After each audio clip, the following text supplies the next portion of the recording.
doesn't believe that whatever is filtered out will be absorbed back into the system. The new Starling law says that there is no absorption rule. That means whatever is filtered out is not actually absorbed back. This is the new revised Starling law. Whatever is filtered out stays in the system. Then we have to discover, we have to understand what happens to the filtrate now. The revised Starling equation says that because of what they discovered called the endothelial glycocalyx layer, and this endothelial glycocalyx layer actually is the endothelial basement membrane of the blood vessels, and it seems that this is going to play a very important role in the new revised Starling principle. So, if there is a no absorption rule, where does the fluid that leaks out goes to? What transport them back to the venous system, to the heart? From the venous system to the heart. Now, will the lymphatic play a greater role? There is no clear answer yet, so we are going to, at the moment, they still have to use the old Starling law, but they are going to look at the new Starling law, and now we will see how important is the lymphatics. People are beginning to realize that the lymphatics actually play a far major important role than just what we thought. We always think that we have three systems in the body, circulatory system, we have the arterial system, we have got the venous system, and the lymphatic system is actually the unsung hero. We never realized that the whole body actually, the system, the lymphatic system plays a very important role. Like for example, in infection, the immune system and all this, we actually fail to look much at the lymphatic system. But now people are going to pay more attention if the new revised Starling law is proven true. Now, what is lymphatics? All of us have been taught that lymphedema is the abnormal accumulation of protein-rich fluid in the interstitial space, and this will cause chronic inflammation, reactive fibrosis of the lymphatic limbs. And we know that lymphedema is actually a disease, okay, under ICD-10, okay, and the old thoughts is that it's a high protein fluid that accumulates and it triggers secondary proliferation, and now it comes up that there is actually adipose tissue deposition in lymphedema as well. So if you look at this cross-section display, now this is the muscles, this is in the normal limb, and this is the lymphatic limb.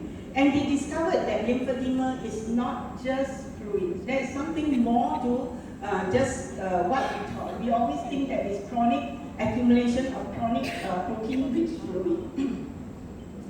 So, in this lymphatic research and biology journal, lymphedema actually leads to fat deposition in muscles and decreased muscle water volume after liposuction. Now this has been done, and they showed that stagnation of the lymph fluid circulation will actually enhance tissue changes such as excess adipose tissue and excess fibrosis deposition in the affected limb. Now adipose tissue deposition occurs because of the fat cell because the fat cell is not simply a container of fat, okay? So it actually has something to do with the endocrine, is an endocrine organ and also a cytokine activated cell. So inflammation, chronic inflammation actually plays a role in lymphedema as well. So this excess adipose tissue actually slows the lymph flow, accelerates lymph angiogenesis and fat deposition. Now, types of lymphedema, all of us know we have primary and we have secondary. And the primary is actually because of aplasia, hypoplasia or hyperplasia of the lymphatic system. And secondary lymphedema is because of something that happens that leads to lymphedema, such as filariasis, any surgery done, orthopedic conditions, cancer, trauma, infection, chronic venous insufficiency, obesity.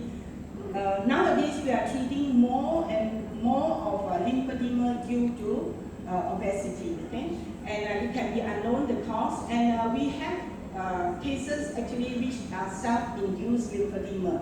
For whatever reasons we do not know, but they can actually induce edema. For example, you can tie a very tight band over your limb and cause the periphery to become edematous, leading to lymphedema. This is called self-induced or artificial lymphedema. We know that lymphedema can affect any part of your body. Okay, so for example, like upper limb, even your face, genitals, and then this is the lower limbs. Okay, and this is genitals. So that means lymphedema does not spare any part of your body. And the usual signs and symptoms of lymphedema, all of us know that it is of slow onset. If it is of sudden onset, we know that it's edema and not lymphedema. Okay, it is progressive, and then you can have beatings, and sometimes you do not have beatings. And usually it starts distally and it goes proximal. Patient may feel initially discomfort, and then later there will be skin changes. Ulceration are unusual unless the patient has some injury or cut. And in contrast to venous diseases, we know that venous diseases is different from lymphedema because venous diseases, the treatment is very fast and very different. So the stages of lymphedema, this is according to Foldy's classification. You can have stage 0, stage 1, stage 2, and stage 3. And we know that stage 1 is actually the latency stage, where it happens but the patient has no visible sign of lymphedema. The stage 1 is still reversible.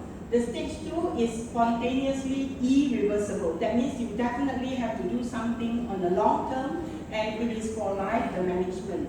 Now, stage 3 is the lymphostatic or the elephantiasis stage, where it is probably very difficult to treat, but it is still possible to treat with MLD. And nowadays we have a lot of many other techniques that can be used to treat conditions like this. Now, BIA is now commonly used in overseas to detect stage 0 lymphedema, that means latency stage. We are not able to detect by the human eye, yet there is no visible or palpable swelling. No? Patients may sometimes complain that when they wake up, they have heaviness in the limb, they have some kind of aching kind of sensation or stiffness. Now, BIA, or they call it bioelectrical impedance analysis, can actually detect the fluid that is accumulated in the latency stage. Okay? Now, a study done by Cornish et al. Confirmed that the multiple frequency bioelectric impedance, that is, they call it the MFBIA, and it is extremely sensitive and a reliable technique for early detection of lymphedema. That means patients, even before they have visible lymphedema, you can already start treating this patient. And the results is definitely better until than cases who comes to you with chronic lymphedema. The management of lymphedema, we know that the gold standard that we use is CDT. We call it congestive decompression therapy. In Malaysia, we started in 2007, where we had the first course that is done by Close International in 2007, and a batch of, I think, 19 physiotherapists with one occupational therapist, one nurse, started the lymphedema training. Before that, actually, we had no idea at all about lymphedema, how to manage lymphedema. So this is the first course we started in 2007. And followed that, we have many other batches. And many different schools actually uses different techniques. You have the Boulder technique, you have the Foldy, Cassisme, Close, Jingley, and etc. across the globe. But in Malaysia, we uses the Foldy clinic, the Folder technique, or the Close. Actually, Close and Foldy, they uses the same method of treatment. So in Malaysia, we use the Foldy technique. This is Professor Attica Foldy, who is the founder of the Foldy clinic in Germany in Hintergarten. And this clinic is the most famous clinic for the treatment of lymphedema in Germany, and now it has spread to America, where many Americans actually fly to Germany to her clinic and be treated. And this clinic only specializes in lymphedema and lymphedema. This is my teacher. He taught us, and Lily is in the same batch as us. He taught us in Malaysia, and later I went to Germany for the advanced and CA breast management, and also later we did the advanced course again in Malaysia. And lately I was in a close international in Lafayette in Colorado for my certification as a trainer for lymphatic certification. So the two phases of therapy for lymphedema management, we know that we have the first phase, that is the decongestion phase. We have to get the lymph decongested before we can go to the second phase, where is the maintenance phase. And we know that once the patient is confirmed lymphedema, there is no cure. Okay? We can help the patient to reduce the lymph size, but the maintenance is the most vital part, because if the patient do not maintain, refilling will take place and the lymph will return back to its original size. So long-term maintenance is very important for lymphedema. It is time-consuming, it's cost-consuming, and it's very sad for the patient, because every day, every night, they still have to bandage the lymph. Every day, they still have to wear the compression garment. So this is a long-term, something that is long-term for life. You cannot tell the patient that your lymph is back to its almost normal size. That's the end of your treatment. It's not. Now let's look at now the recent successes in treating lymphedema. Now this is an old practice. We have been using this sleeve for something like 15 to 20 years. I'm sure many of you do use this. Last time we had no idea what lymphedema is all about. But when the patient comes to us with a big lymph, we will put the patient on this sleeve and put the patient on for 20 minutes, pump the lymph, and then send the patient home, without realizing that that is not actually the correct way to manage the lymph. So the use of this pneumatic compression device is actually very controversial. Some studies do demonstrate improvement in the patient's condition. Of course, when you pump the fluid to a different area, you get a smaller lymph. But other studies actually report a significant risk of proximal swelling. That means you pump the arm, it goes to the face and the neck and the upper trunk. If you pump the lymph, it goes to your genital and to your abdomen. But we didn't realize it, we continue to use, and the patient actually never get better. They keep on coming back to you, and you use this pump for years and the patient is still the same, because we have not done the clearings that we are supposed to do. So if you look at the review of pneumatic compression therapy for the treatment of lymphedema,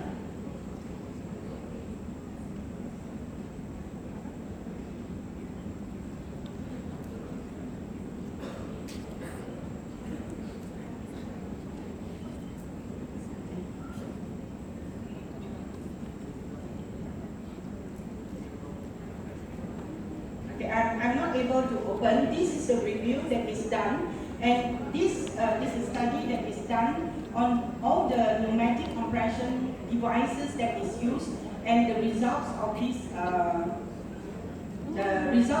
compression for the lymph. Okay, I'm sorry, I'm unable to open it, so I don't know whether I can search or not.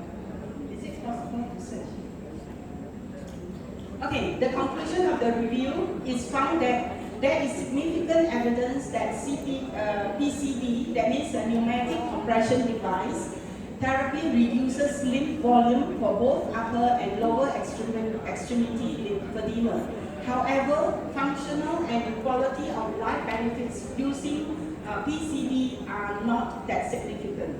Now, PCD treatment leads to reduced healthcare resources and utilization and episodes of cellulitis. Of course, if you use a machine, the therapist actually spend less time with the patient, because you put the patient on the machine and you can do your other work. Okay?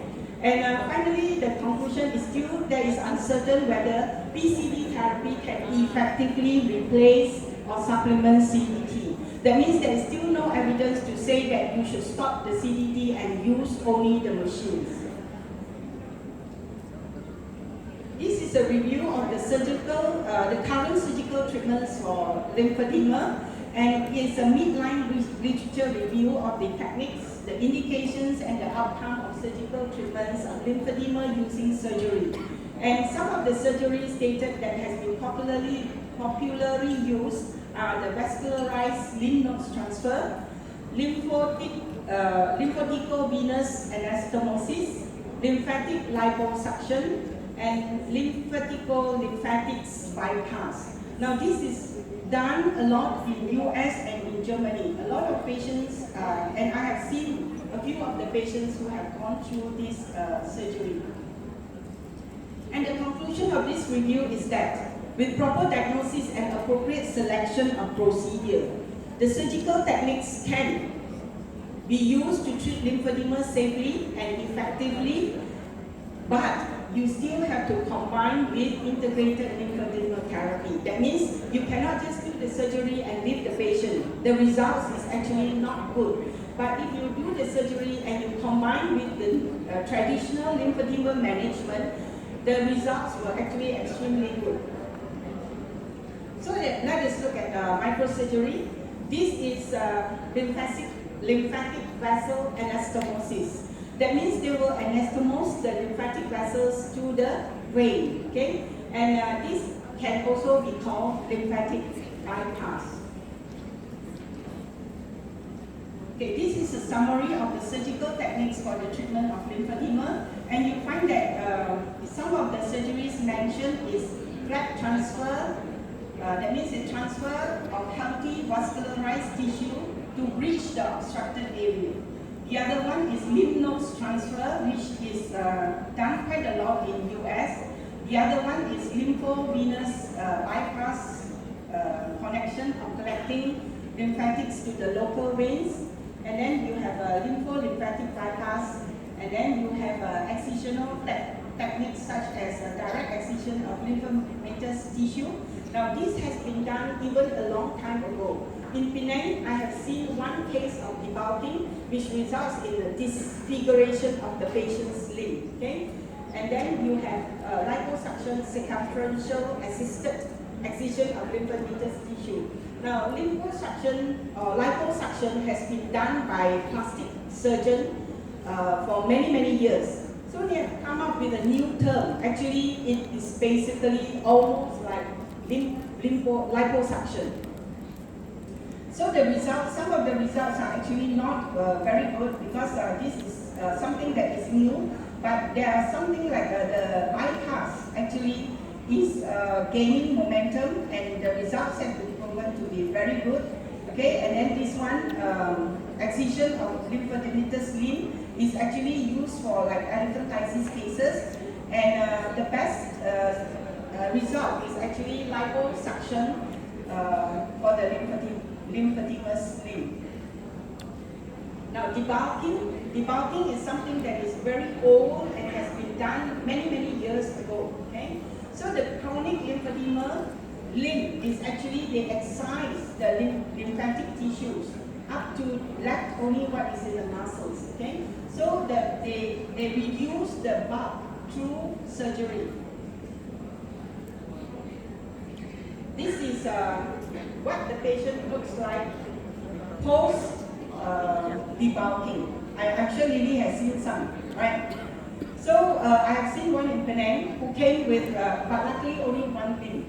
This area continued to swell because of the lymphedema, but this area, all the fat and everything has been removed. So you see there is no lymphedema, but the lymphedema begins from here to the abdominal area, and later it will progress. Okay, so this is the poor cosmetic. It has poor cosmetics, and also the lymphedema actually does not stop there. Okay, but those people who have undergone traditional CDT, and then they have skin tests, loose skin, they found that it is very successful if you use debulking to remove all those excess skin. Okay, so now debulking is mostly used to remove an excess skin folds post management with CBT.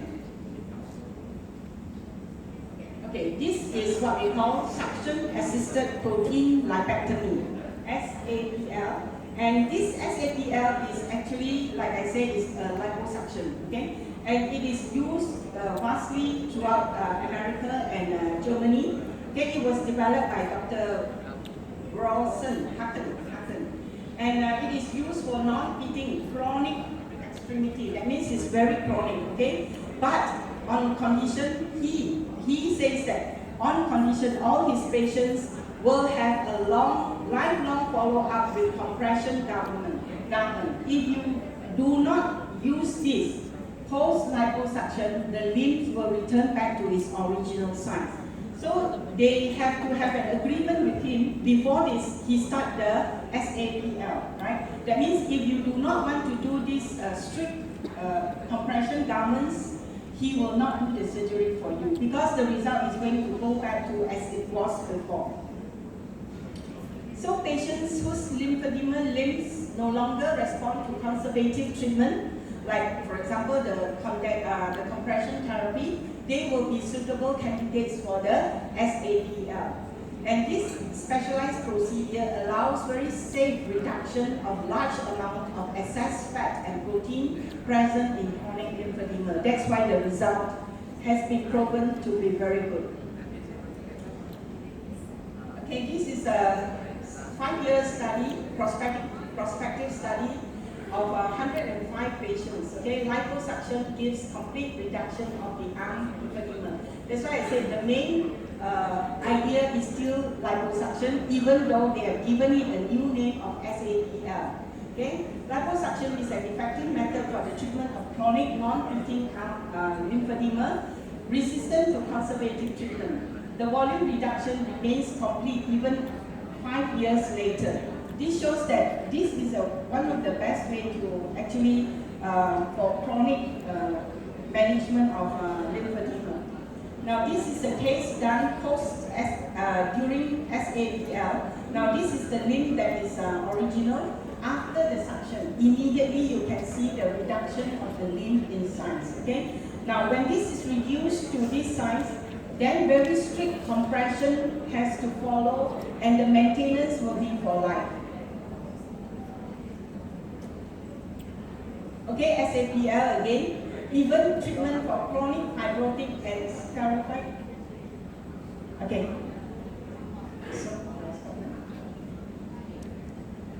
Okay, then lymphatic bypass. I think because the closing ceremony is starting, then we have lymphatic bypass surgery, and this is the lymph vessels and how the bypass is being done.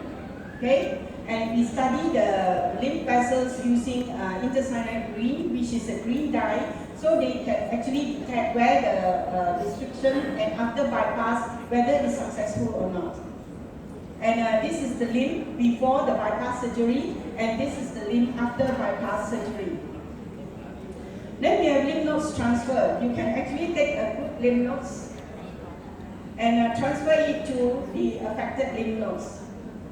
Then we can use low-level laser therapy. It has been proven to be quite effective in many of the studies. And we can use cupping or negative pressure for lymphedema now.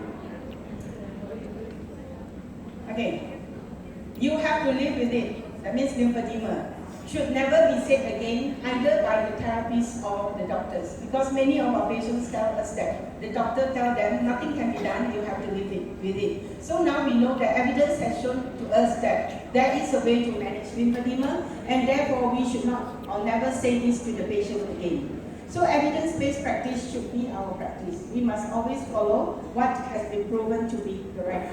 Knowledge is power, but combined with your skill, it is double power. Thank you. So I would like to thank the organizing committee for inviting me. This is beautiful Kuching, Sarawak. This is just across the road. You can go and pet all this Kuching. Thank you. Thank you, Miss Yu, for the informative talk. we will be having only one question due to our time constraining. Any question from the floor?